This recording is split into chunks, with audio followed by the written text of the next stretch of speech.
And we're live from the Portman Road press box. Stuart Watson here to speak to you ahead of Ipswich Town's latest championship fixture. Preston North End, the visitors to Suffolk today. How are you? Hope you're all well.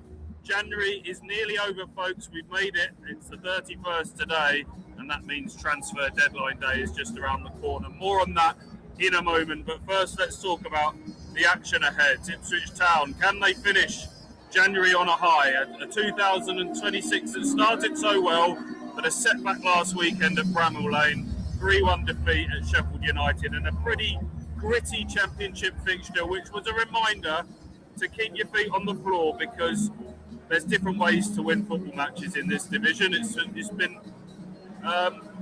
Ipswich looked like they started to click, like they figured a few things out, coming together as a team. Blackburn and Bristol City well beaten here, but away from home it's been a bit of a different story for Ipswich. Second in the home table, 11th in the away table, and a busy old run of away fixtures ahead after this one. 5 in a row for the month of the start of February for Ipswich, starting with that rearranged game at Portsmouth on Tuesday. So it feels like today is an important one, I think, to draw a line under last weekend and to set the tone for these games ahead. So yeah, how are you all? Give me some of your thoughts on this one. First one to come in there from Saltwater Born. Come on, you Blues. Yeah, absolutely. Right, let's talk about the team news then.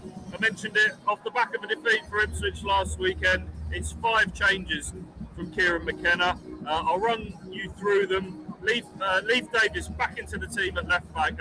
Only the third time, to say hello to Andy Warren there in the background, only the third time that Leif Davis has been on the bench for Ipswich during his 3.5 years at the club. Jacob Greaves started there through choice, which was a surprise. No injury, no illness to Leif Davis. Didn't really work last weekend. That I guess the thinking was, well, I know the thinking from Kieran McKenna was that Leif Davis needed a bit of a rest, and that Jacob Greaves had done really well when playing at left back in the win at Tabletop in Coventry at the end of last year. But Leif Davis, no surprise that he comes straight back into the team today at left back. Another change in midfield, Jens Kjuster in for Jack Taylor.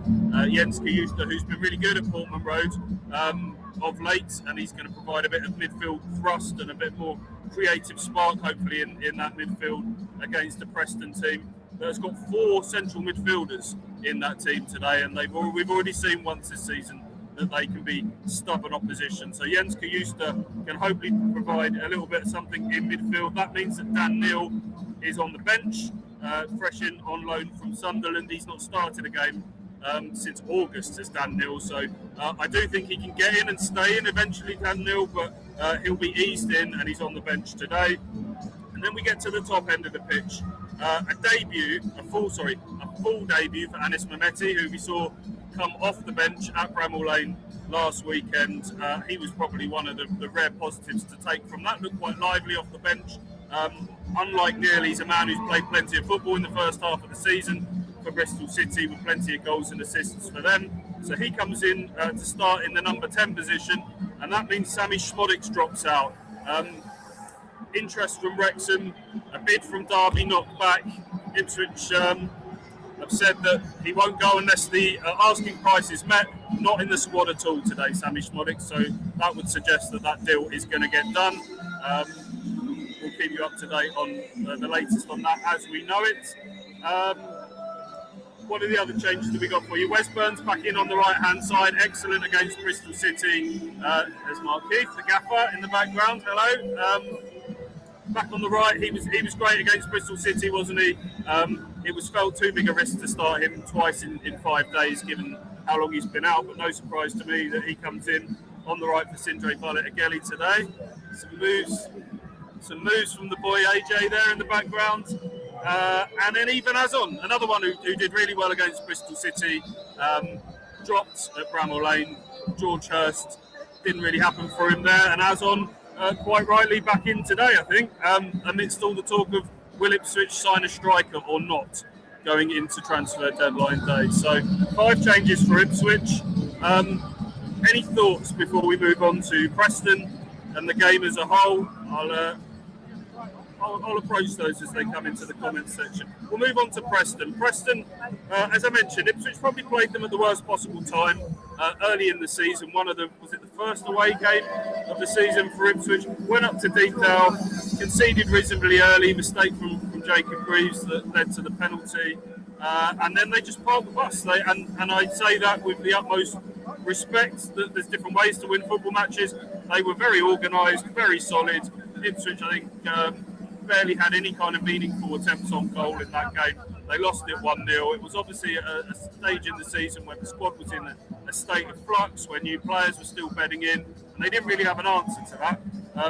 Preston have been up there in the top 2, the top 6 for most of the season, but they've just started to fade in the last few weeks. It's just the schedule has taken its toll on Paul Heckingbottom's side. They've had a few key injuries and suspensions, and they come into this one off the back of 4 straight defeats in all competitions. They lost 1-0 at home to Wigan in the FA Cup. They lost 1-0 at home to Derby, and then a couple of quite heavy defeats off the back of that. 3-0 at home to Hull, and then 4-0 at Middlesbrough last weekend. I'll run you through some of their issues. Start with the goalkeeper. First choice goalkeeper, Daniel Everson, out with a groin injury. Second choice goalkeeper, Jack Walton, has come in, made a few mistakes, and he's been dropped off the back of that. And that means third choice goalkeeper, and someone that doesn't need much of an introduction, Di Cornell, formerly of Ipswich, starts for them today. It's his first appearance of the season, his first appearance since May 2025. And he didn't have the best of times here at Ipswich Town, did he? So third choice goalkeeper in goal for Preston. Two of their, we talked about their defensive solidity. Preston, on top of their goalkeeper issues, 2 of their key defenders are out today. Jordan Story suspended, he got sent off in that heavy defeat to Borough.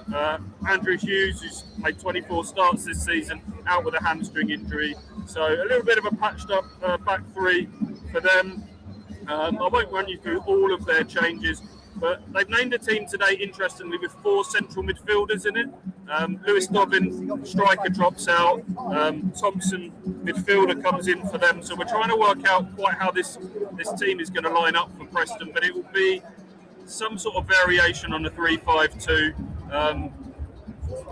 We'll have to wait and see, but it's 1 striker, it's 3 centre halves, it's 4 central midfielders, and it's two wing backs. So I think that gives you a decent idea of Preston's game plan under Heckingbottom today. Off the back of a couple of heavy defeats, they're going to come here and they're going to try and be as solid as possible and make it one of those days, inverted commas, for Ipswich Town, who have struggled against teams that have sat in a low block, who have gone long and direct at times. They have been Achilles' heels for Ipswich, but as I say, with the number of injury and suspension issues that Preston have got, with Ipswich's home form, you have to feel that Ipswich are heavy favourites for this today. And if they're serious about chasing down Coventry and Middlesbrough and getting themselves in those automatic promotion spots, today is a day that Ipswich need to win, really, to draw a line, as I say, on the last weekend.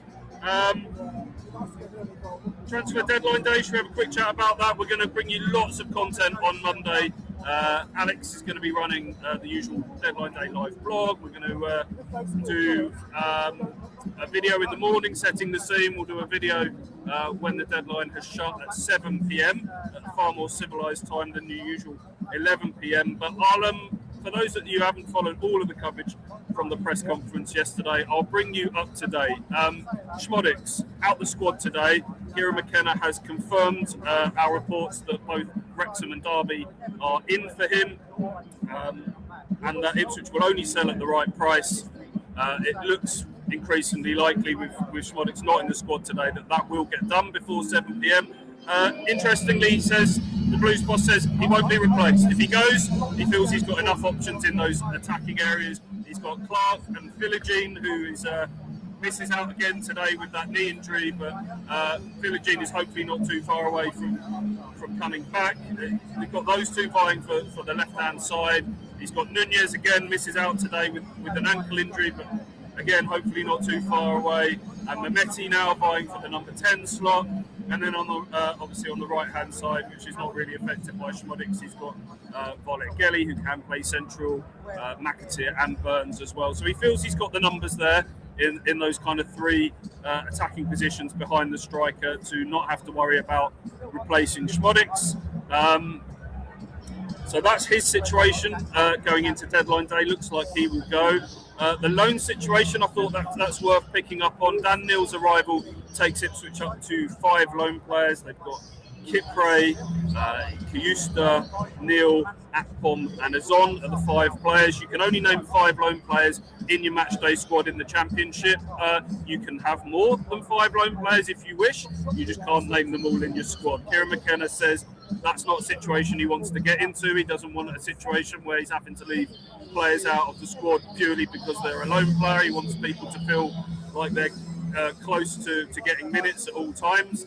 And he's ruled out any of those loan situations changing, either Ipswich signing someone permanently this window. I know people have talked about could they sign Kipper now in order to free up a loan spot, or sending someone back. Akpom would probably be the one at the top of that list, sending him back to Ajax if Ipswich didn't want to tie themselves into an obligation to buy. But Kieran McKenna has ruled out all those scenarios. He's got his 5 loan players, and they're going to be the 5 loan players that are going to be here until the end of the season.